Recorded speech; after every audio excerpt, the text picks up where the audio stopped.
We all... Oh. Oh! 72 people!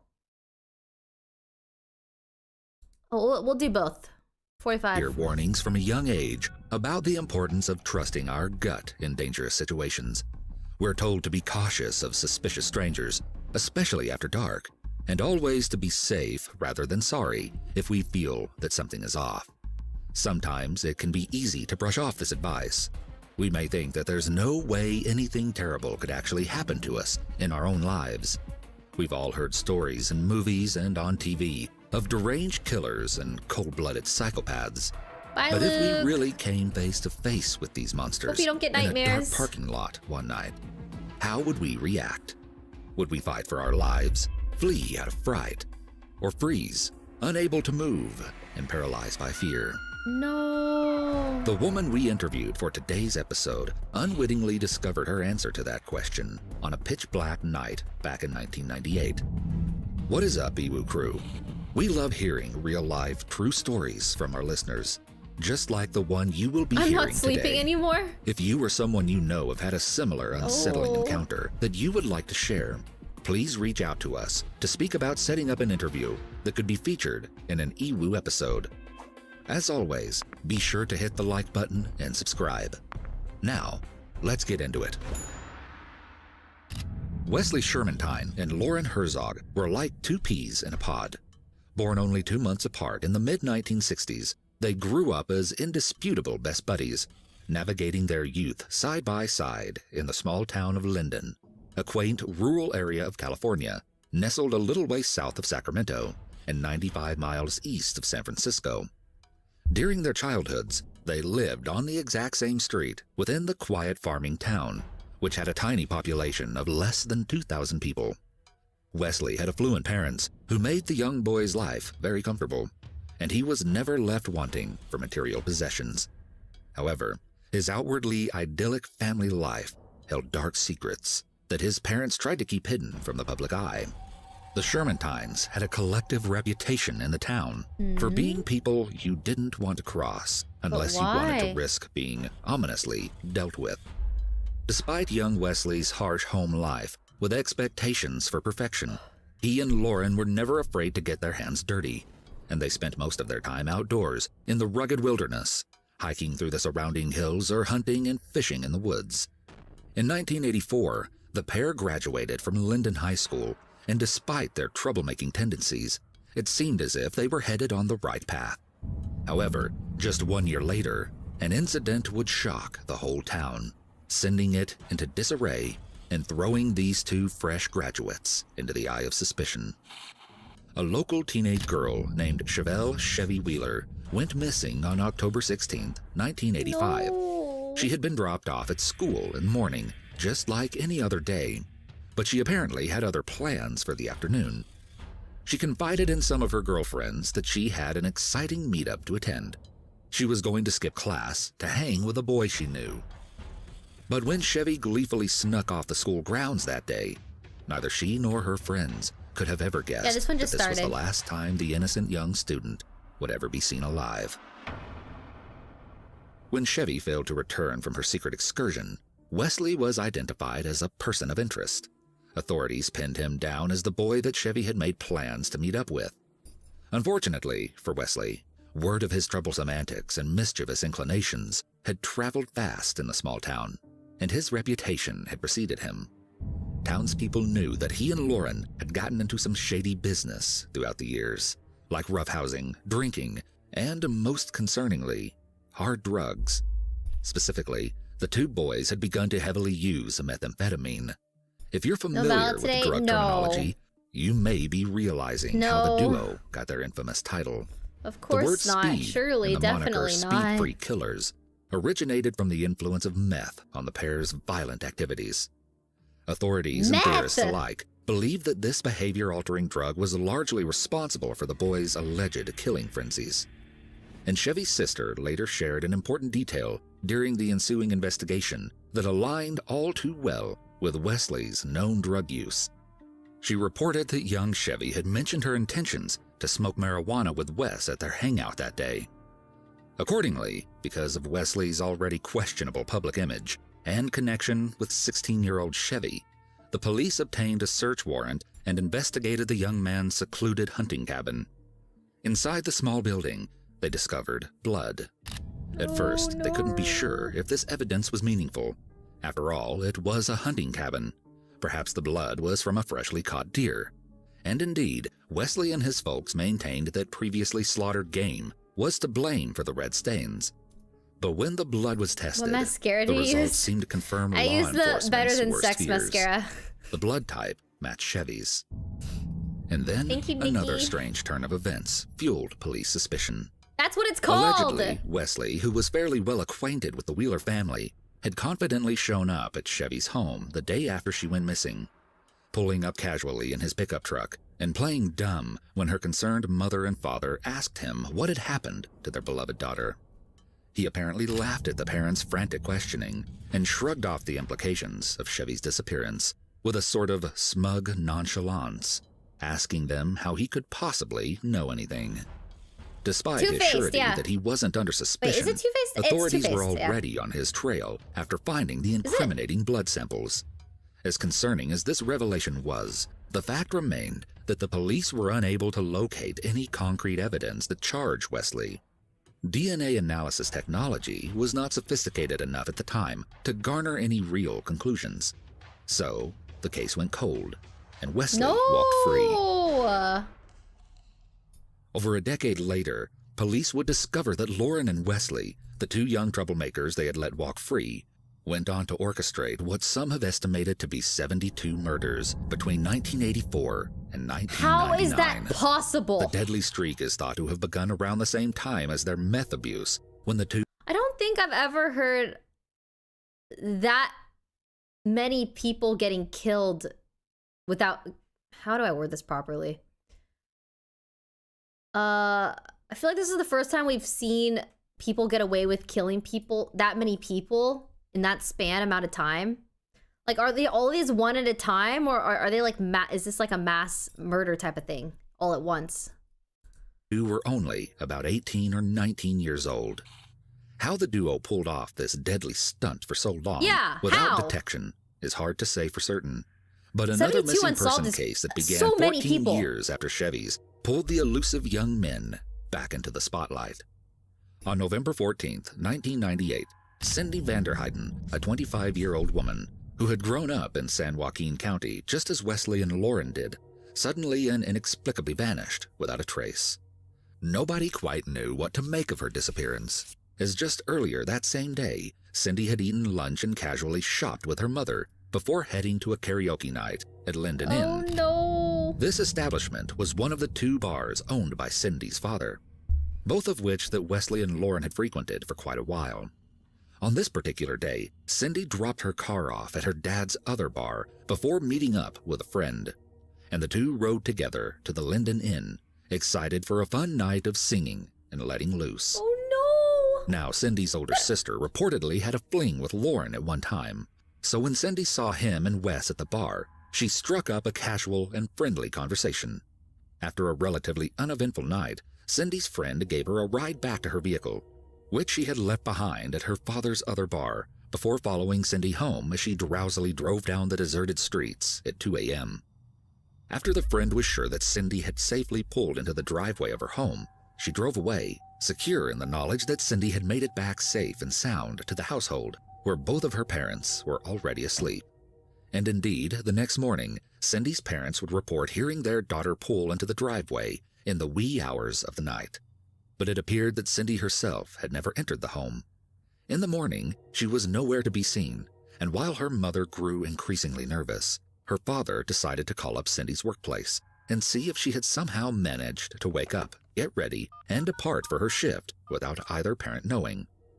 This seemed like the more obvious solution, but unfortunately, Cindy's parents' misgivings were confirmed when they were shockingly told that Cindy had never shown up for work. Her father immediately began driving around town in a panic, searching for any possible signs of his missing daughter. But what he soon discovered didn't help to ease his worries. Cindy's car was abandoned in a local cemetery. Her money, cell phone, and purse were all inside. But of course, there was no Cindy. When the police arrived to investigate, their first instinct was to suspect foul play. But they couldn't deny that there were no signs of a struggle present at the scene. Over 1,000 citizens dedicated their time to searching for the missing girl over the following weeks, 1,000! but to no avail. By then, authorities were putting the puzzle pieces together. What a strange coincidence, they thought, that Wesley was not only a primary suspect in the disappearance of Chevy all those years ago, but now he was also one of the last witnesses to interact with Cindy before she vanished. Attempting to delve deeper into this theory, they focused on searching the isolated hills and scouring mine shafts that Wesley and Lauren were known to frequent. After these intensive searches, they were left empty-handed. No. Still, with all reasoning to believe that Wesley was involved, the police couldn't turn a blind eye to the smug young man. In 1999, they searched his vehicle and once again found blood. But this time, the bodily fluid was definitively identified as that of Cindy Vanderheiden. While these DNA analysis results were being confirmed, the police began laying the groundwork for their case against Wesley. And to do that, they knew their best bet was to get his faithful friend Lauren to start talking.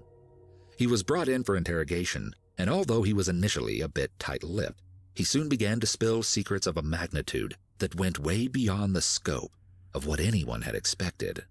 At first, he was defensive and refused to throw Wesley under the bus. He gets pretty wild when he's doing drugs or when he's cranking and when he's drinking, doesn't he? Nah, Dream Owl. What do you mean, Ray? I'm actually him, remember? What is this? Is this like some weird venom What are you saying? I'm about to permanently ban you if you don't explain yourself right now. What does that mean? Is this like, what is this? Remember what? You're always here, you've been a long time sub, you give subs, explain. You're not gonna do this? The fuck? No, is this some weird like parasocial thing where you like think that we have like some weird real life interaction that hasn't happened? Explain. Or permaban. And I have a huge crush on you? Okay, yeah, fucking bye. Please never, ever, ever come back ever again. And there's definitely no refunds on all those gifted subs. Dude, that is weird. I've never seen them act like that ever. Okay, goodbye. Banned. How long was he a sub for? That sucks.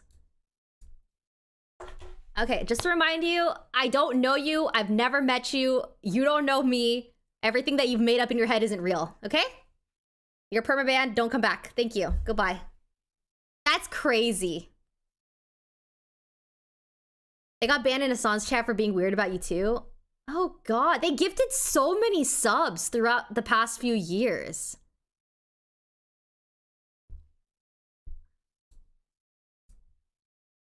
But I've never seen them type like that before.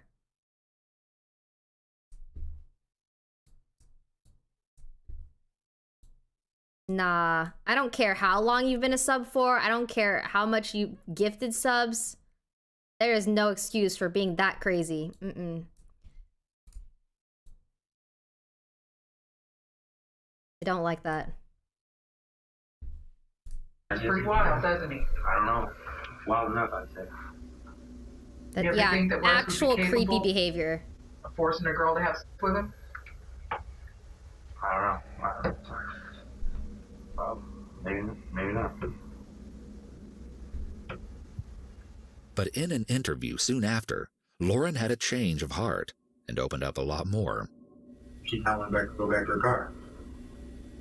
She said that several times, you know. Wasn't going that way. I was feeling like she just like something into the road going. You don't get to just pay for a pass to be creepy? No. Well, he started telling her to do stuff, you know, and it's kind of a back and forth argument kind of thing. And I needed to do stuff as in. It's one thing to be like, many of you see me every time I stream, all right? You probably have built this perception of me. It probably feels like you guys know me It probably feels like we're friends, but I am not your friend. I don't know you, okay? It's just creepy that he was a longtime subscriber saying, remember this, as if the situation that he made up in his head was real. Like, it's not real. I may have met some of you at meet and greets and stuff, but that's just like, it doesn't mean anything. I could be friendly, like saying hello, all right? Don't read into it. It's not like that. Yeah, what Ludwig said was true, okay? Creators are not your friends. It's true. Whatever situation you made up in your head, it's not real. I'm so shocked that he said that. He was such a long time sub. It's different when it's like a random account that was made like yesterday saying a bunch of crazy like hate or whatever, but it's weird when it's a long time sub that's been gifting subs for years and says that out in the open. That sucks. It happens sometimes. Yeah. It's just might be hacked. Unfortunately, if he was hacked, there's no going back from that. I'm sorry. There's no way I will ever know. You know what I mean? There's no way. I mean, and what are the odds of that account getting hacked and coming into my chat room to type that? I doubt it. I don't think so. It's yeah, copium hacked. Yeah, no, I don't think so. It sounds like he built a parasocial idea in his head that we had something more than it was. Relax, I guess, what you thought. You just getting wilder and wilder. They've been Weird Champ for a while. I've never seen him type like that before. I told him at one point. How did I miss it all this time? Don't kill her, man. Take her back. Oh my god, I can't even focus on this. I'm actually baffled. Me too! He's gifted so many subs.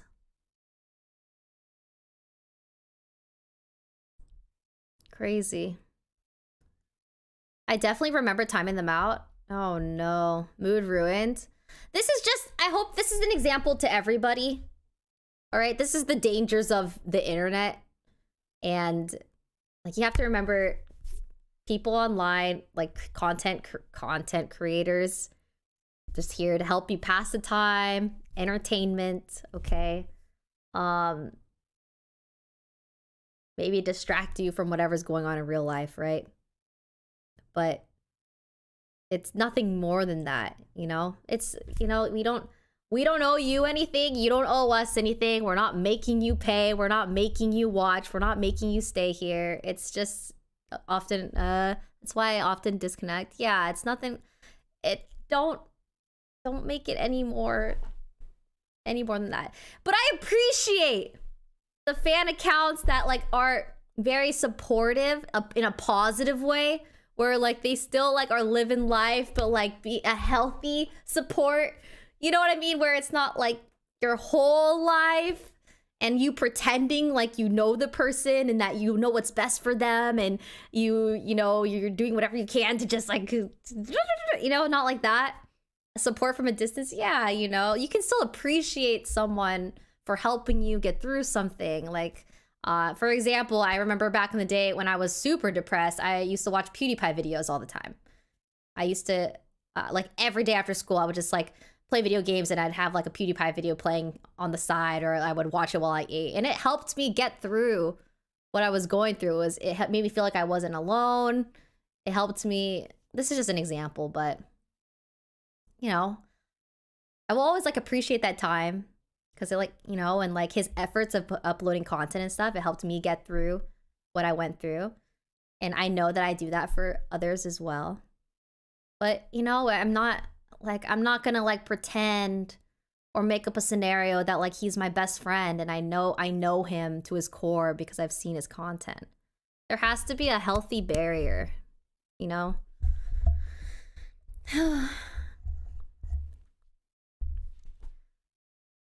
Oh God. Okay. That was a shock. I'm shocked. I'm shocked. Shocked.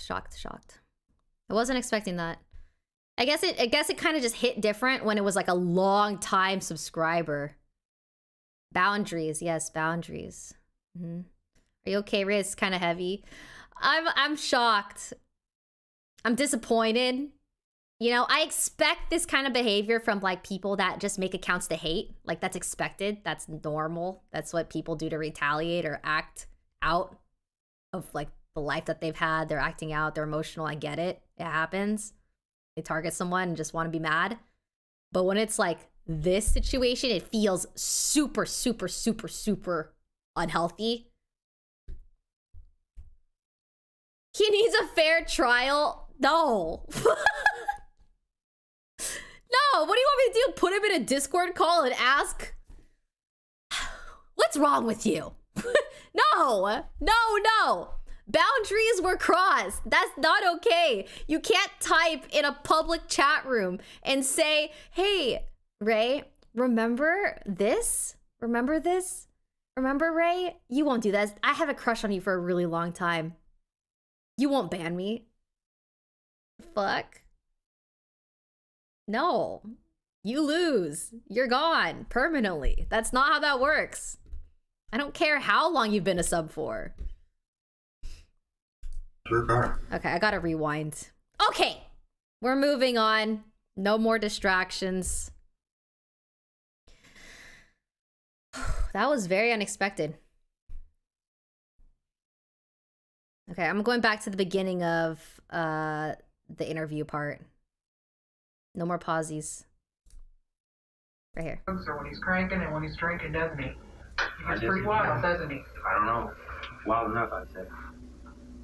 You ever think that Wes would be capable of forcing a girl to have sex with him? I don't know. Well, maybe not. But in an interview Yeah, you soon can move after, the captions. Lauren had a change of heart and opened up a lot more. I went back to go back to her car. She said that several times, you know. Wasn't going that way. I was feeling back, she just like something moving to the road going. This isn't good. Vala, please. Well, yeah, you know. Telling her to do stuff, you know, Maybe I will put some Vala tonight. Kind of thing. And I need to do stuff as in, relax, I guess that's what you call it. And he's getting wilder and wilder, wound up more and more. I told him at one point, Wes, don't kill her, man. Take her back to her car. I got out of the car. I started backing up. He kind of looked at me one time and I was going, and I didn't know what to do.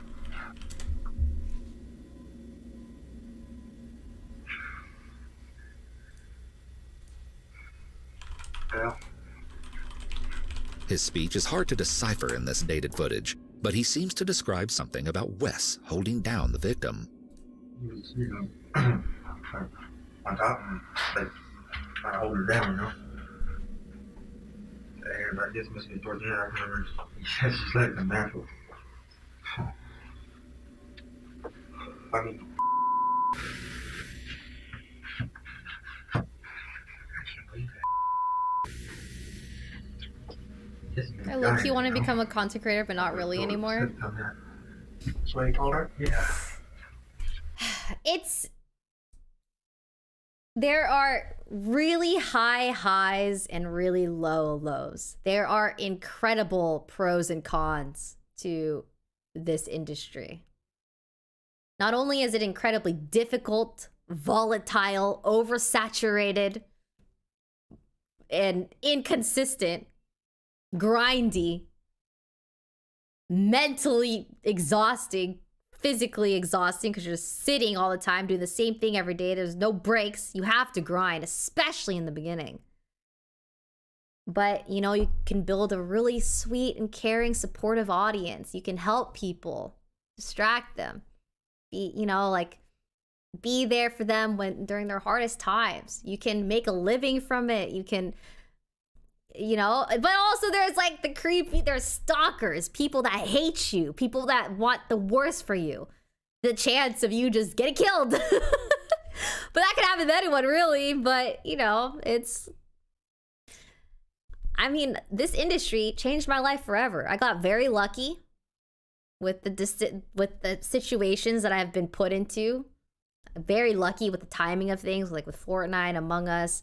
I was able to fully support my mother because of this. I've been lucky. I've been fortunate in this industry. But, you know, obviously, I've been dealing with people that hate my guts for years. This isn't my first time having stalkers. It's been happening for 8 years now. I've been dealing with it for a very long time. And it happens to everyone. And it's just like one of those negative things that you just have to deal with. Literally, yeah, even people that aren't creators have stalkers. There are people that are not in this industry that have stalkers. It's just something that is unlucky to happen to you. If it happens, it's gonna happen. You just have to be cautious and careful. Like, be careful with like what you share. I do be oversharing, it's true. But I get excited about things, and I like to share what's going on with my fans and people that, you know, like, I don't know. Entertainment industry, even athletes. Yes, I mean, sports is entertainment too. Very much so. The entertainment industry is it's a spectrum of everything, like sports, drama, television, TVs, actors, musicians, artists, entertaining, everything. It's all there. YouTubers, TikTokers, even people do Instagram full time. Why am I even talking about this? I said I wasn't gonna pause. Oh, Jesus. He then makes a point to claim that Wesley tried to get him to join in on the foul acts. But Lauren, of course, says he refused to get physically involved. Trying to get me to do this and that, and I wouldn't do it. I told him, no way. Took blankets out of the trunk and wrapped her up. Put her in the trunk. I almost don't even know where I was. I mean, I know I was there, but my mind was just gone. I was just there comatose, felt like. A comatose? I wanted to look bad, and I couldn't believe what I just been seeing. And, you know, it was too much. The interrogator asks Lauren if this new story is the truth, since it directly conflicts with what he had told them earlier about Wes's innocence. Lauren nods that, yes, this story is an accurate retelling of what really... Okay. So, someone asked, so did you message anyone about playing Valo? I did, but Wendy says she'll let me know if they need a fill. So I'm not actually playing Valo. I'm available if they need a fill. All right. So if they need me, I'll be there. Okay. That's all. It happened that night with Cindy. But until then, we're watching in yet another videos. interrogation session, Lauren shares the sad details of Cindy's last moments. He also says Wesley boastfully asserted that he would not be I'm going on to call. prison. She tried to bargain with me more or less. Kind of, please let me go, and I know. I don't know if it was trying to talk, but maybe she just said calm down, just tried to talk to him. I don't know if she was trying to calm him down or not. What was his reaction? I guess it wasn't trying to calm him down. It was, and then she started screaming again. She was talking calm though for a minute. Then she started screaming again. When he said, so what's the story? What did you tell him? I don't think I gave him a reply. I don't remember giving him a reply. When he asked you, or he told you, I'm not going to prison, did he just say that, or did you ask him, well, why'd you kill her? I guess he... Why is the camera so shaky?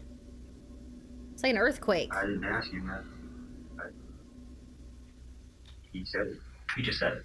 I'm not going to prison. I told him. My reply, I think, was to his, that you don't want to see me for a while, was, I wish I could turn the clocks back. I said, I wish I could turn the clocks back first. Lauren goes on to confirm his accusations that Wesley was behind it all. The assault, the murder, everything. He makes a show of claiming to be scared of his accomplice and says that he feels ashamed that he didn't do more to help Cindy. Right. If he could turn back time, he says he would have tried to find a better way to assist and maybe even save the helpless victim. I'm sure. Wes Sherman time? Yep. You're scared of Wes Sherman time, but he's your friend. Like I said, we've been friends for a long time. That's why I guess I'm scared. Because just so that's the way he is, the way he turned, you know, he ain't same person no more. That's was my friend. Are you scared because he's unpredictable? Right, What right. else were you scared of? Main thing. What was the other one? I was more ashamed and scared the other way. Ashamed of what? Being scared of the other way. The security kept At one time shaking you in had its mentioned- boots. Being ashamed of what, Lauren? I thought react only today. I am only reacting. Do nothing for what?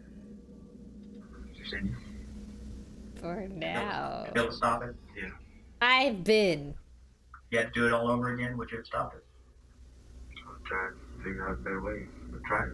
The officers warned Lauren that Wes had already made incriminating statements, confessing that the duo in question had already hunted everything, including the ultimate game. Wes is making comments about you. Yeah. Things such as, you know, Lauren and I have hunted just about everything, including the ultimate game. You know what that ultimate game is. There is no ultimate game for him. He's implicating you. What I foresee here is that when we haul Wes in here, he's going to pin it on you. It is clear to see the trust and loyalty Lauren once had for Wes was dissipating as the interrogators carefully selected their words to drive a wedge between the friends. And just as planned, Lauren would go on to reveal a slew of crimes he said Wesley had committed outside of the Cindy case. Lauren first explained that the previously unsolved death of a hunter from Utah in 1994 had been Wesley's doing. According to Lauren's tale, Wesley had deliberately shot the man dead for no apparent reason after crossing paths with him. Why? Lauren continued to spout his surprising confessions. He reported that Wesley was behind the murder of a man named Henry Howell, who had been discovered in his parked car on the side of a highway with his head and mouth grotesquely bashed in. Why? As Lauren tells it, Wesley jumped at the opportunity after seeing the vulnerable man pulled over and immediately stopped the car to seize the victim's shotgun and use the weapon to end Howell's life before robbing him. It was only a matter of time before Wesley himself was brought in for questioning. In the disturbing interrogation footage, he's asked what he thinks the chances are that the blood discovered in his car belonged to Cindy. He deflects the question. You tell me, what are the possibilities of Cindy's blood being in your trunk? I don't know that it is Cindy's blood. We're telling you, it's 169 million to 1. And I don't know how it got in there. Right. He then makes a weird, non-committal statement, saying that he would have already been long gone if he had been up to no good with Cindy. His whole attitude towards the situation is clearly not that of a concerned friend who is worried about Cindy's well-being. If I had something to do with Cindy's disappearance, I would have been gone a long time ago. Are you afraid of anybody out there, somebody threatening you? No? The annoyance is evident in his facial expressions and tone of voice as he recounts the night at the karaoke bar with Lauren. He says they talked with Cindy, but left the bar when it shut down for the night. He's asked what he thinks about the possibility of Lauren's involvement in the case. Lauren might be responsible for Cindy's blood in your trunk? I didn't say that. Okay, I don't know. I thought that's where you were going. I can't blame no one because I don't know. Right. Is there somebody else involved that night? The fact is, Wes, I wish I'd never stopped that bar that night. No, you're not the only one. So do we. We're here right now. I'm sure Cindy did. Title is The Best Friends Who Became Serial Killers, and they've killed over 70 people. Everybody else. the scenario is this. Cindy's blood is in the back of your car. No question about it.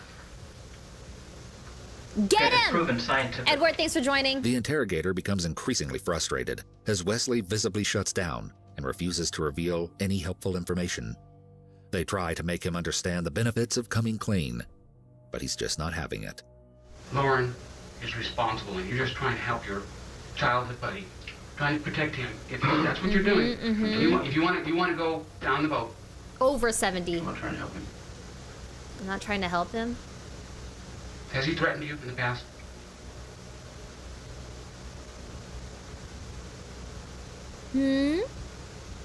Lauren's threatened a lot of people. Well, has he threatened you? Yeah, he's pulled a gun on me before, too.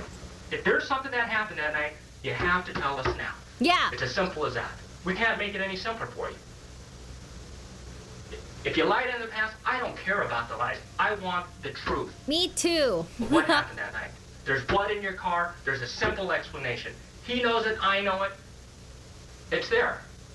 Yeah. Take the opportunity. Well, Laura, crazy. Okay. Wow. But it wasn't long before Wesley began to shift the blame completely onto his accomplice, as Lauren had done to him. Their hesitation and unwillingness to speak in initial interviews completely vanished, and the duo continued to turn on one another as the investigation continued. At one time, the two lifelong friends had been roommates who enjoyed each other's company in a small apartment. Now, watching the interviews, Thank you, Zombie you Queen, cannot for joining. tell that the two had ever felt anything resembling trust or friendship in one another. They became something more like archenemies, taking every opportunity they could to blame their partner and pin all their horrible deeds on the other person. Both were charged with Cindy's murder, along with two others from the 80s.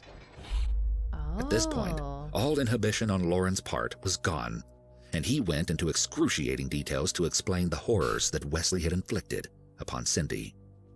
According to him, Wesley drove the trio to an isolated spot after Chat, they had stop all being smoked funny. meth together in the cemetery, and he proceeded to assault the unsuspecting young woman before taking a knife to her throat. Apparently, they had all agreed to meet up that night for drugs, but Cindy had no idea the dangerous situation she was condemning herself to when she agreed to get into Wesley's car. No! Lauren confessed that Cindy had begged him to help her throughout the assault, calling him Slim, an old nickname she had given him. But rather than try to assist the desperate girl in any way, he chose to remain unresponsive, watching from the car as Wesley committed atrocious crimes against Cindy and then ended her life. After their 1999 arrest, the Speed Freak killers faced their trials in 2001. Wesley went first, and after an unsuccessful attempt to deny his involvement and place all the blame onto Lauren, he was found guilty of murder on 4 accounts. But even in this hopeless situation, Wesley still managed to maintain his arrogant and sinister disposition, Wow. refusing to reveal the location of his victims' bodies unless he was rewarded with the advertised $20,000 prize money. This request was unsurprisingly denied. At first, we wondered what use Wesley would even have for that sum of I money know. in jail. What? But apparently, his plan was to pass it down to his sons. Regardless, his sick little scheme didn't work out, and he even denied an opportunity to avoid Do they? What if you're being interrogated? Do they lie and say that they'll like fulfill a money amount or a promise for information? Like this, they fulfill. Stop. They do lie and be like, okay, we'll give you $50,000 if you tell us the truth. They can lie about anything. Fulfill.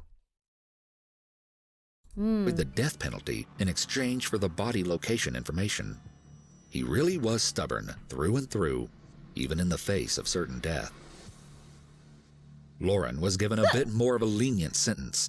It seems that the court viewed him as the accomplice to Wesley's criminal masterminding. He was sentenced to 78 years in prison.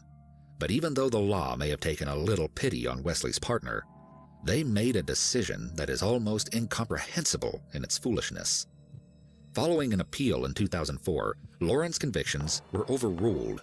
The argument was made that he had been coerced into revealing implicating information against his will, and that he had not received proper and fair treatment during the interrogation process.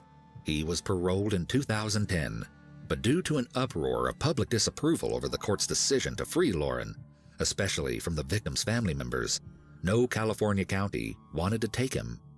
In response, Lauren was made to live in a trailer near the prison. This living arrangement sought to please the concerned public, who, for good reason, didn't want the convicted killer roaming free. But his carefree life of liberty didn't last for long. The Quesadilla? speed-free killers had long since dropped any illusions of No support way. or camaraderie between them, and Wesley was not happy to hear how easy his Oh, partner I'm had gonna wait gotten to out of eat. his sentence That sounds when so he good himself right now. was landed the death penalty. In the true fashion of a vindictive soul seeking revenge at any cost, Wesley decided to take an eye for an eye and reveal all to authorities. This meant he promised to create detailed maps to lead law enforcement straight to where the bodies were buried, a move that spelled disaster for Lauren, who was just beginning to feel like he had gotten away with his crimes scotch-free. Yum, yum. I'm hungry now. Lauren had always maintained his own innocence and pushed all the responsibility onto Wesley. But clearly, he had an inkling that whatever was to be found along with the bodies would prove disastrous for him. Immediately after it was announced that a bounty hunter by the name of Leonard Padilla had bribed Wesley into releasing the secret subtitles. locations and information about the victims' bodies in exchange for a payment of over $30,000, Lauren was found dead in his trailer. It was January of 2012, What? and he had taken his own life by hanging himself. A ghastly scene reported to the police by an anonymous caller. And this unceremonious death brings us to our interview with the one woman who may have managed to escape the deadly clutches of the speed-free killers. As per her wishes, we will be keeping her name and identity anonymous. We want first to emphasize that, as she herself acknowledges, there is no way to be sure if the men she crossed paths with were in fact the speed-free killers, or just another pair of sketchy guys with an uncanny resemblance to the famous duo. However, the time and place she described line up almost too perfectly with the speed-free killer's recorded Oh my active gosh. period. Although it's almost impossible to confirm her story with complete certainty, if it was actually the two serial killers she came across that night, then that would make her the one and only woman ever to escape the deadly duo. With the devastation that the two men left in their wake, she's glad to have not stuck around to confirm their identities that night. She shared with us her reason for coming forward so long after the alarming night in 1998. The thing is that I know a lot of people wonder why, why I never said it before, but during the time I was trying to piece everything together. Things kind of started making sense as I went, Regardless, we are so glad that she finally felt brave enough to come forward and share her story for the first time ever with us. She had a very thoroughly written timeline of events prepared to explain what happened that night. I don't like that it's not it happened in for sure, 1998, though. And I had went with one of my girlfriends to Delta College, Salva King Delta College, to apply, for school. It's likely And, that it was them, but it dropped her could have off at been home, another pair of men. Probably around it was close to 9 o'clock, p.m. And I had recently I joined a gym, and so I forgot I had to make a payment. So I was, oh man, I need to deposit some money towards my membership. So the bank is right across the street from where my girlfriend lived at, and it's a B of A, Bank of America. It's on 700 Kettleman Lane, West Kettleman Lane. And so anyhow, I was there. It's hard to prove, yes. In my car, and I got Regardless, out, still an back in awful 1998, situation. You had to get out to get the envelopes, to make your deposit. So that's what I did. I got out, got my envelope, sat back in the car, and then my instinct told me to lock my doors because I had a Monte Carlo 2-door back in the day, and then I locked my doors, and then I want to say as I'm writing my my deposit slip. I want to say maybe 5-10 minutes after that, here comes the car screeching. Aubrey, I'm sure. Okay, I'm gonna skip the interview part. Yeah, I'm gonna skip the interview part. What is up, Iwu crew? What is up, Iwu crew? I believe her too. No, I don't doubt her situation. It's just we don't know if it was actually that pair of dudes or a different pair of dudes. But I do think obviously her situation's about. It's just I don't like when it's only text. Like I like when there's at least some visual, because it was kind of like the video was quite lengthy.